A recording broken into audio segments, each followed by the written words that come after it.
Salut mes Nakamas, c'est le Doug, j'espère que vous allez bien. Bienvenue pour la critique analyse de ce chapitre 1017. Et franchement, j'y comprends rien à One Piece. J'y comprends plus rien à One Piece.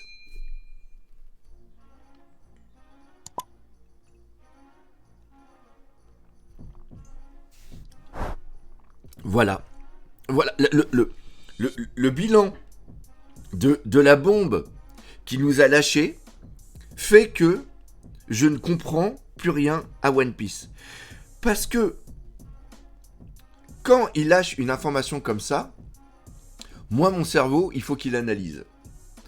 Et ça a réveillé des tonnes de questions que je me pose depuis, mais tellement longtemps. Les fruits du démon, à quoi ils servent, comment ils ont été créés, pourquoi ils sont là, quel est le rôle du gouvernement mondial, de Im-sama, pourquoi Barbe Noire veut tous les fruits du démon, le rôle de Shanks sur le Gomu Gomu no Mi, pourquoi c'est Luffy qui l'a, quel est le rôle de Luffy, quel est le rôle par rapport à Joy Boy, la volonté, le Di, les Tenryubito. Je veux dire que One Piece, j'ai l'impression que, à travers son œuvre, Eiichiro Oda a ouvert une boîte avec un puzzle qui est One Piece. Et lui, il connaît l'image finale de One Piece. Et il nous a pris le puzzle. Il nous l'a même pas donné dans une boîte où il n'y a aucune image. Et c'est toi qu'il faut qu'il te démerde de prendre toutes les pièces pour les assembler. Là, il fait encore pire. C'est-à-dire qu'il te file des pièces. Toi, tu les assembles.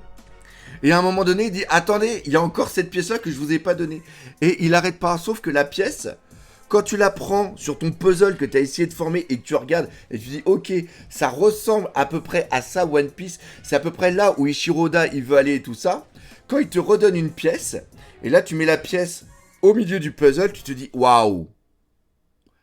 La pièce, elle va pas dedans. Elle va pas dedans. Et là tu t'aperçois que en vérité, le schéma que tu as monté à travers toutes les pièces de puzzle, l'analogie, je ne sais pas si vous la comprenez, en vérité, tu peux défaire toutes les pièces et tu peux les reprendre et les assembler autrement. One Piece, c'est un putain de puzzle qui peut s'assembler en un millier de façons possibles. Et le pire là-dedans, c'est que toi, quand tu l'assembles à ta manière, ça fonctionne bien. Sauf que quelqu'un d'autre qui va l'assembler d'une autre manière, ça va bien fonctionner aussi. Il y a plein d'éléments où après plus de 20 ans d'histoire, on n'a toujours pas de réponse. Je vais vous faire une analogie hyper simple. Cette critique analyse, je suis désolé, ça va totalement partir en live parce que depuis la fin de la réaction live, je n'arrive pas à mettre le doigt sur certaines choses. Et vous, dans les commentaires, je vous en supplie, aidez-moi. Parce que je n'ai jamais été autant perdu au moment de faire une vidéo. Je prends un petit coup de café parce que là, ça va pas du tout. Je ne dors presque plus la nuit. Au point où j'en suis, je ne dors presque plus la nuit. Tellement, des fois, je me réveille en me disant, putain. Puis après, je me dis, non, c'est pas possible. C'est un truc de taré.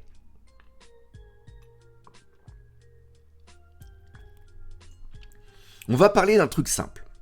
On va faire une analogie entre One Piece et Dragon Ball. C'est hyper casse-gueule, je le sais, mais j'en ai besoin pour vous exprimer un petit peu le ressenti. Pour moi, les fruits du démon correspondent un peu au Dragon Ball. C'est-à-dire que c'est un élément narratif qui permet de faire avancer l'histoire, qui permet de pouvoir sauver certaines situations. Dragon Ball, au début, on sait que ce sont des boules qui permettent d'exaucer un vœu.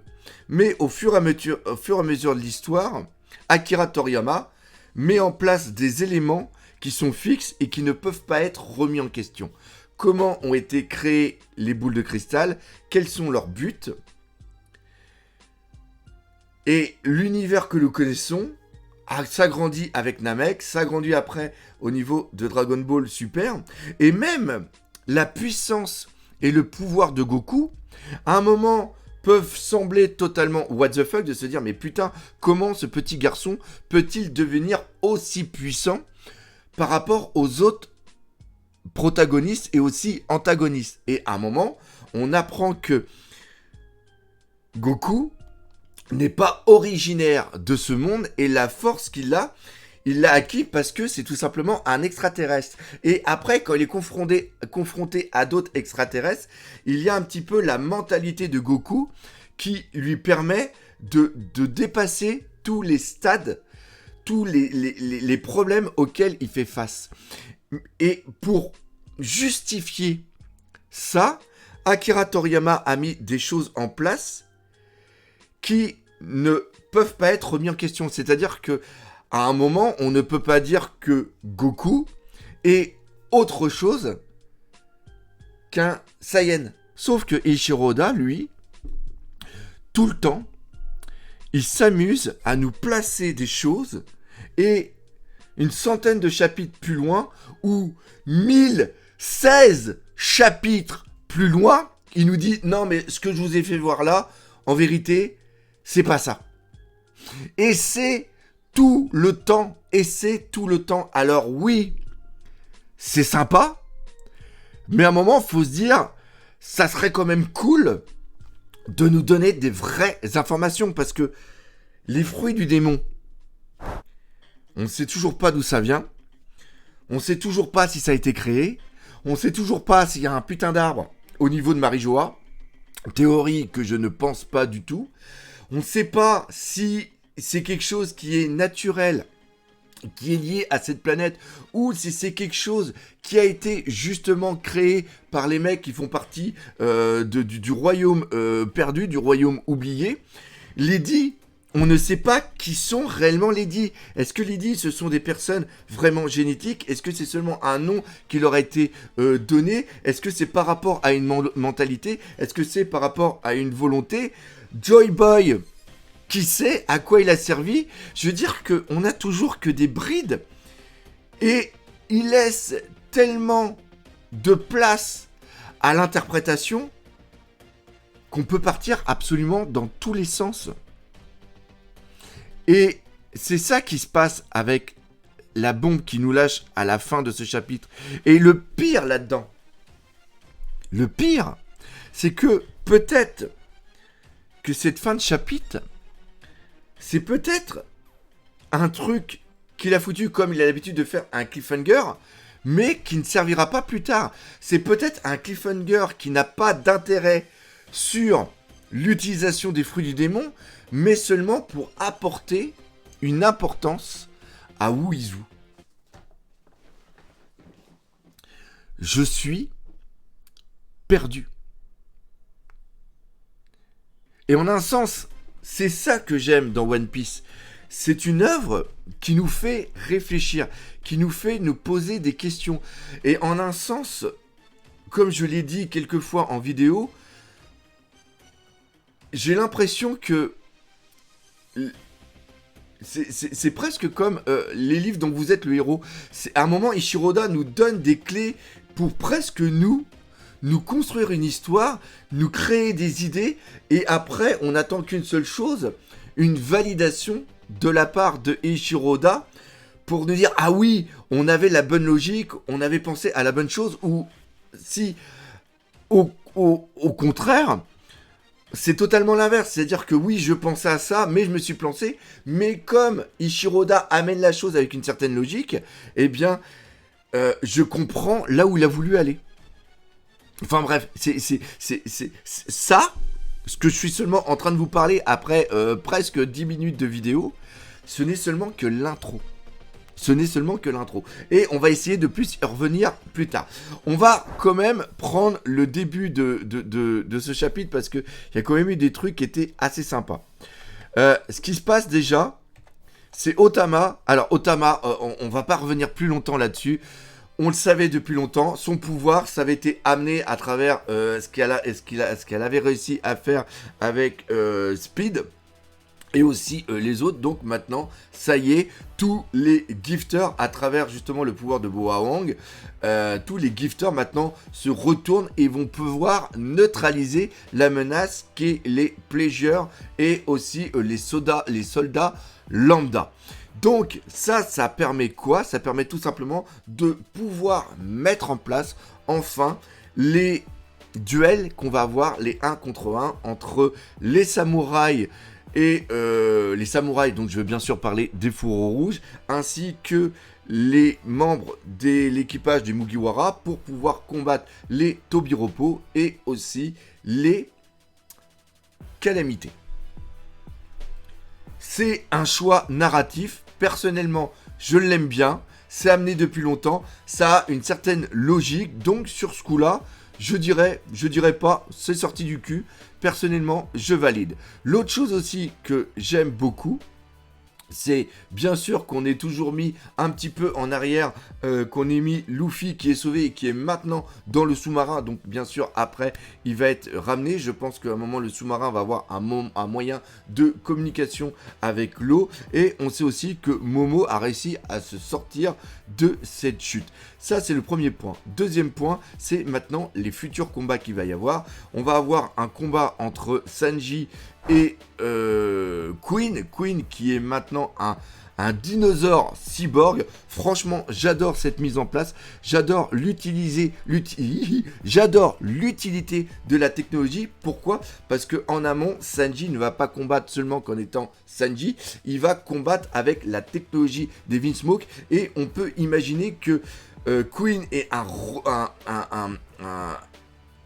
que Queen ait une sorte de haine envers Vinsmoke. Pourquoi? Parce que Vinsmoke était peut-être plus intelligent et technologiquement parlant avait plus d'avancées que lui. Et en un sens, c'est un petit peu ce combat qu'on va y avoir. Le fait qu'il ait mis aussi en place le MAD, le nom qui était ces scientifiques, on va voir qu'il va y avoir pas mal d'éléments là-dessus. Et justement, la chose qui va être aussi importante, c'est que Sanji va aussi, même s'il déteste qu'on l'appelle Vinsmoke, je vous prie de m'excuser, ils sont en train de nettoyer dehors, donc il va y avoir des bruits de rotophile, mais je ne peux pas arrêter la vidéo. Par contre, c'est un petit peu chiant pour pouvoir se concentrer. Bref, je disais que Sanji va devoir se battre en tant que Vinsmoke, et ça c'est vraiment dommage, parce que, enfin c'est pas dommage en tant que tel, c'est quelque chose que lui ne va pas aimer, c'est-à-dire que le combat, il va combattre, mais à un moment il va voir qu'il ne va pas pouvoir avoir le dessus, et de ce fait il va devoir utiliser la technologie des Vinsmoke, il va devoir se transformer,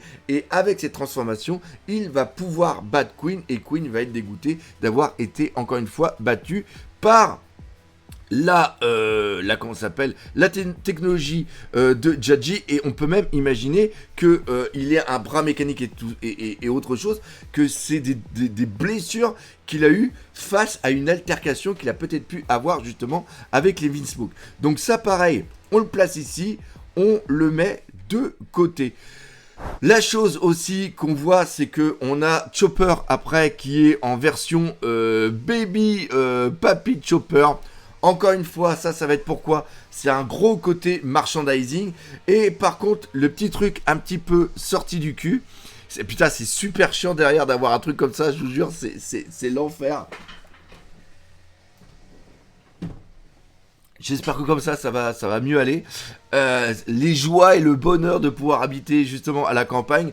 Le truc par contre que je trouve un petit peu sorti du cul, c'est-à-dire que là, bien sûr, les Minx ont un super pouvoir, un super médicament qui va permettre le rétablissement complet de Zoro. Et bien sûr, après, il va souffrir sa race. Je veux dire que qu'est-ce que Zoro sans blessure et sans souffrance? Par contre, je ne sais pas si c'est une erreur de dessin ou quelque chose qui a été fait exprès. Et si c'est fait exprès, là, c'est un truc absolument de malade. C'est-à-dire qu'on voit l'œil de Zoro, qui a la cicatrice, qui est légèrement entrouvert. Alors, ça reprend la théorie que... Alors, pas la théorie du troisième œil ou du Sharingan ou d'autres trucs comme ça, mais que quelqu'un qui ferme son œil et qui combat en ayant un œil fermé se donne un handicap, et une fois qu'il a ouvert son œil, il est à la pleine possession de ses capacités. Je dis pas que ça va lui donner un pouvoir en plus. Je dis pas qu'il y a un truc de extraterrestre, enfin de démon dans son œil. Je parle seulement qu'il ferme son œil depuis un bout de temps, et que la cicatrice, justement, ça a été une technique pour que, justement, il pense toujours à fermer son œil. Mais enfin bref, pareil, on met ça de côté, on verra ça plus tard. On arrive maintenant sur la fin de ce chapitre. On va passer sur le fait que, en vérité, Woo Jinbei ne connaît pas Woo, et que Woo a une dent. Très drôle, je fais de l'humour. C'est-à-dire qu'il a une dent contre Jinbei, non pas parce qu'il connaît Jinbei et que Jinbei lui a fait quelque chose, c'est tout simplement parce qu'il fait partie de l'équipage des Mugiwara, et que, il y a longtemps, il y a 12 ans, il a fait une légère petite erreur, c'est-à-dire qu'il faisait partie du Cypher Pole et qu'il était aussi puissant que Lucci, et qu'il s'occupait de convoyer un fruit du démon d'un endroit T à un autre endroit qui est sûrement Marijoa, et qu'il s'est fait voler le fruit du démon par un pirate. Et c'est là où les problèmes commencent. C'est-à-dire que on va suivre une certaine logique. Si... Alors, je passe de côté le fait qu'il ressemble à un mec qu'on a vu il y a très très longtemps. J'en ai parlé sur Twitter. Ce mec qu'on a vu il y a très très longtemps, c'était pendant le problème, justement, les éléments qui se sont passés à Ohara avec le Buster Call. Il y avait du mec du Cypher Pole, et il y en a un, justement, qu'on connaît pas le nom, on ne sait pas à quoi il sert, et que lui, ça serait peut-être Wizwu, mais vu que c'est trop vieux, c'est pas Wizwu, ça serait le père de Wizwu, parce que l'autre, par exemple, c'était le père de Khalifa, etc., etc. Ça, je le passe parce que pour moi, ça, c'est anecdotique. À la rigueur, ça peut encore faire partie des traditionnels foreshadowing que Eiichiro Oda aime bien nous mettre. Moi, ce que je veux parler, c'est surtout par rapport à la cohérence du monde. Donc, on note bien que lui, qui faisait partie du... Et quand je sors le stylo, c'est vraiment que je réfléchis. Wizwu a fait partie du Cypher Pole, il était quand même à un haut niveau si il était jugé comme étant aussi bon que la légende de Lucci. Il convoyait un fruit du démon qui était le Gomu Gomu no Mi. Il s'est fait attaquer. Est-ce que Shanks, c'est là la question. Pourquoi Shanks a été attaqué un bateau du gouvernement mondial? Shanks est quand même assez facilement repérable. Enfin, il a un chapeau de paille, il a une cicatrice sur son œil. C'est-à-dire que si Wizwu était sur le bateau qu'a attaqué Shanks, obligatoirement, il a dû se confronter soit à Shanks, soit à Yukiro, soit à Yasopp, mais il a dû se confronter à l'un des membres importants de l'équipage de Shanks. Shanks n'a pas de flotte, donc c'est vraiment l'un des membres. Comment ça se fait que lui... Enfin, je veux dire que comment ça se fait qu'il n'a pas percuté plusieurs années plus tard, quand il a fait partie de l'équipage de Kaido qui était un empereur, que l'autre putain d'empereur qui est Shanks, c'était lui qui lui avait volé le fruit du démon. Pourquoi il dit que ça fait seulement qu'il y a 2 ans qu'il a vu que il y avait un mec qui était tout nouveau et qui avait les membres qui s'étiraient, et que c'était lui qui avait mangé le fruit du démon, et donc que ça réveillait une ancienne rancœur envers de ce qui lui était arrivé. C'est pareil, Kaido, c'est un empereur, il a dû des fois combattre contre Shanks. Je veux dire que déjà, rien que là, ça colle pas. Et là, en vous disant ça, j'ai aussi autre chose qui a percuté. C'est-à-dire qu'il a convoyé un fruit du démon, qui est le Gomu Gomu no Mi. De ce fait, il connaissait les caractéristiques de ce fruit du démon. C'est-à-dire qu'il savait que le fruit du démon qu'il convoyait permettait à la personne d'avoir les membres qui s'étirent. Pourquoi ? Parce que vu qu'il l'a reconnu il y a 2 ans, Luffy, par rapport à ses capacités, ça veut dire que avant, il savait à quoi servait ce fruit. De ce fait, pourquoi le gouvernement mondial a eu besoin de ce fruit. On savait que juste avant, il avait pris, c'est-à-dire une année avant, il cherchait le Openomi. Ça, c'est Doflamingo qui nous l'a dit, et Doflamingo nous a bien fait comprendre que ce fruit était hyper important. Et là, ça pose la question de savoir, le gouvernement mondial cherchait des fruits. Comment ça se fait qu'en ce moment, avec Barbe Noire, qui lui aussi cherche des fruits, comment ça se fait que Im-sama, dans mes souvenirs, Im-sama a aussi l'affiche de Barbe Noire, il a l'affiche de Luffy. Est-ce que Im-sama, le fait qu'il est ou qu'elle est, on ne sait pas encore comment, qui est exactement cette personne, est-ce que Im-sama a l'affiche de Luffy parce qu'il a le Gomu Gomu no Mi et que c'est lui qui le voulait il y a plusieurs années. Et là, on reprend sur un truc qui est complètement débile. Et encore une fois, je vais avoir vraiment besoin de vous dans les commentaires. C'est-à-dire que Im-sama, d'après ce qu'on peut penser, ça serait quelqu'un qui serait vieux de plusieurs... De vraiment... Là, on est vraiment dans l'extrapolation. Hein. Parce que là, on se base sur rien parce que Eiichiro Oda nous donne aucune information. C'est ça qui me casse les couilles. C'est ça qui me casse les couilles. Comment ça se fait que Im-sama, on subodore qu'il est vieux de plusieurs dizaines, voire centaines d'années. Peut-être qu'il a participé justement à la guerre qu'il y a eu entre le royaume oublié et la coalition des gouvernements. Comment ça... Imaginons que les fruits du démon ont été créés à cette époque, ou plus simple, imaginons que les fruits existaient déjà à cette époque. Comment ça se fait que les fruits du démon, c'est pas n'importe quoi, c'est quand même un petit peu ce qui fout entre autres la merde dans ce putain de monde de One Piece. D'ailleurs, c'est pour ça qu'ils ont créé les PX et maintenant qu'ils ont des nouvelles versions, on peut imaginer grâce à Vegapunk qui arrive à extraire l'ADN et à les mettre dans certains robots où enfin bref, là je suis en train de un petit peu divaguer, mais pourquoi, sachant que les fruits du démon sont un tout petit peu responsables de plein de merde dans ce monde, Barbe Blanche, sans son fruit, ne serait peut-être pas l'homme le plus fort du monde. Comment ça se fait que Im-sama, si il est vieux depuis aussi longtemps et si les fruits du démon existent depuis longtemps, comment ça se fait qu'il n'a pas cherché à les rassembler? Parce qu'il est quand même à la tête du fucking putain de gouvernement mondial qui a la marine. La marine est sur toutes les mers. Ils ont chopé plein de pirates. Comment ça se fait qu'ils n'ont pas cherché à avoir les fruits du démon depuis tant d'années? C'est ça que j'arrive pas à comprendre. C'est...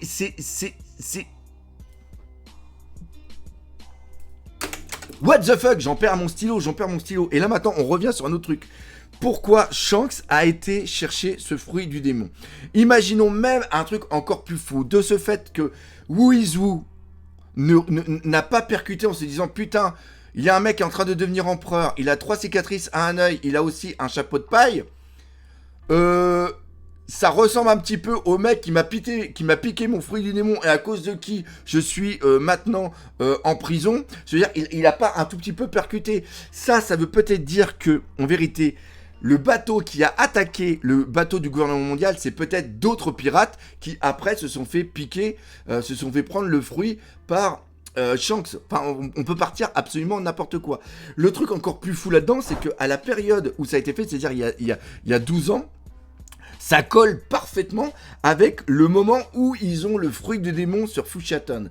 Et là, j'étais parti sur la théorie de se dire que il a pris le fruit du démon, il savait que Luffy était là, donc il l'a mis par inadvertance devant lui pour qu'il le mange, parce que c'est peut-être l'une des conditions sine qua non de ce qui va se passer au niveau de Raftel, plus de 20 ans après que Roger y a été. Roger y a été, il s'est dit oh là là putain, je suis arrivé un petit peu trop tôt, et peut-être que pour qu'il se passe quelque chose, il faut plusieurs conditions, qu'un mec soit indique, qu'il ait un fruit du démon, qu'il s'arrive à telle date, enfin bref, ça fait quand même beaucoup de trucs pour faire quelque chose au niveau de Raftel.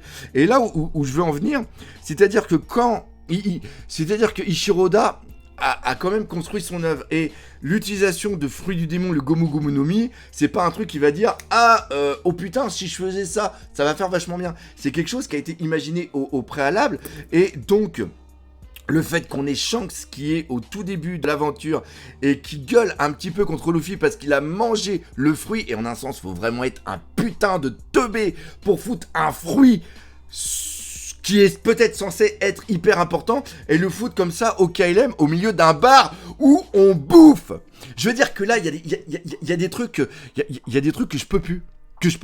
Donc, quand il voit qu'il mange le fruit, là, il est complètement en se disant, mais putain, pourquoi t'as bouffé le fruit et tout. Et imaginons que si le fruit doit être mangé par une certaine personne, qui doit être un tout petit peu, on reprend les théories qu'il y a, un petit peu l'élu, Luffy, au moment où il le connaît, Shanks ne sait pas que c'est peut-être lui l'élu. C'est-à-dire que c'est seulement que après, quand il voit Luffy, sa façon d'être et tout, et surtout la phrase qu'il a, il se dit « Waouh, j'ai eu de la chance, c'est vraiment lui qui est l'élu, et c'est lui qui va permettre de faire quelque chose au niveau de Raftel, et c'est aussi pour ça qu'il lui donne son chapeau, et c'est aussi pour ça qu'il a perdu son bras, parce qu'il sait que lui, il doit devenir quelque chose. Mais encore une fois, c'est un putain de coup de chance. Ça aurait pu être n'importe qui aurait bouffé le fruit. Enfin, je veux dire que là, on arrive dans des... Alors, c'est sûrement moi qui se fait trop de nœuds au cerveau. C'est pareil, si on reprend un petit peu les fruits du démon qui ont une certaine importance, vu qu'ils cherchaient un petit peu le Hopeopeonomi et autre chose, Barbe Noire, est-ce que Im-sama se dirait pas, là, il y a un mec en train un petit peu de me casser les couilles, c'est Barbe Noire, il est en train de bouffer tous les fruits. Est-ce que...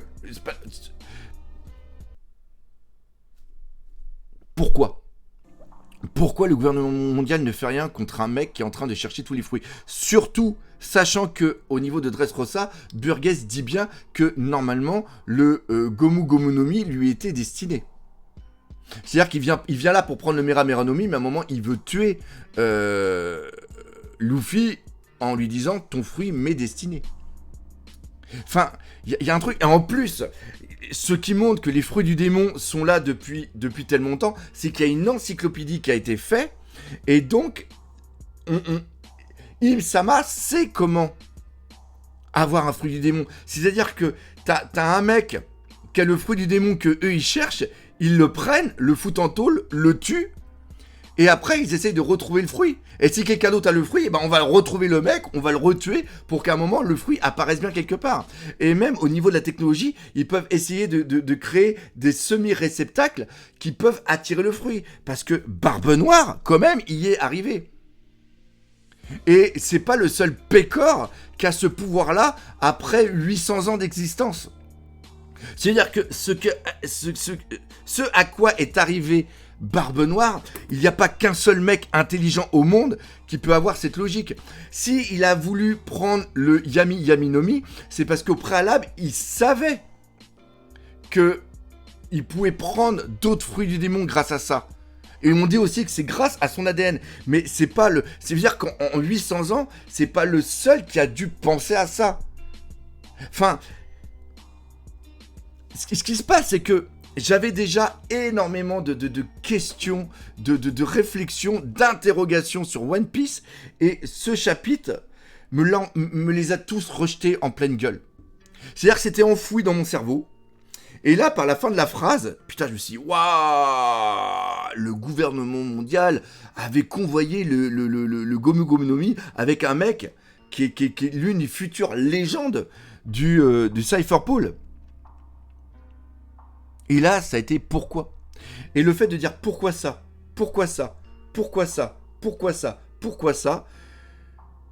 ça a foutu mon cerveau absolument à l'envers. Et c'est pour ça que j'ai voulu faire cette putain de vidéo. Vous allez sûrement la trouver complètement what the fuck. Vous allez vous dire, mais à quoi ça sert de poser autant de questions? C'est simplement parce que j'adore l'œuvre de One Piece. J'adore me questionner, j'adore me poser de savoir le pourquoi du comment. Ça a toujours été quelque chose que j'ai eu en moi. Savoir pourquoi. Mon fils est exactement pareil. On a des putains de discussions ensemble. C'est absolument génial. Sauf que là, la chose que j'ai peur, c'est qu'on est arrivé au chapitre 1017 et One Piece et Eiichiro Oda, bien sûr, à travers ça, nous pose encore des questions et nous donne aucune réponse. Et à un moment, il va peut-être falloir qu'on ait des réponses. Alors, je ne doute pas qu'à un moment, Eiichiro Oda va nous apporter des réponses.